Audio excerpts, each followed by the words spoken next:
কোরআনুল কারীমের আয়াত কাগজে লিখে পানিতে চুবিয়ে পানি খাওয়া কতটুক ইসলামিক শরীয়তসম্মত? এটা সমাজের অনেক হুজুররা করে থাকে।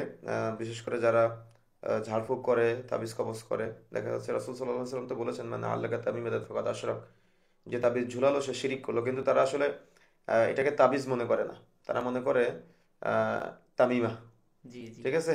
যার কারণে দেখা যাচ্ছে যে অনেক সময় এটা তো সিম্পল, কিন্তু আরো অনেক জঘন্যতম পাপ মানুষ করে থাকে, বুঝতে পারছেন? যেটা শিশুদের জন্য অনেকে জায়েজ মনে করে, কিন্তু শিশুদের জন্য হোক বা দেখা যাচ্ছে বড়দের জন্য হোক, কোরআন চুবায় খাওয়ার জিনিস না। পানিতে প্রথম কথা হলো, জি, কোরআন হলো হেদায়েতের জন্য, ঠিক আছে? ঠিক।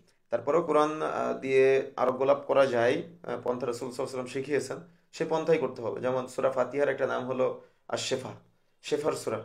তো সূরা ফাতিহা পড়ে যেখানে আম, অসুস্থতা অনুভব করতেছে ওই জায়গায় মেসেজ করা, বা দেখা যাচ্ছে যে তার উপর অটুট বিশ্বাস রাখা, এটা শেফার অন্যতম একটা মাধ্যম। আচ্ছা, কিন্তু কোরআনের নকশা, বা দেখা যাচ্ছে আরবি অক্ষর দিয়ে নকশা বা তাবিজ লেখা, সেটা আবার পানিতে চুবায় খাওয়া, এগুলো সব শিরকের আওতায়, এগুলা ইসলামের শরীয়তে নাই।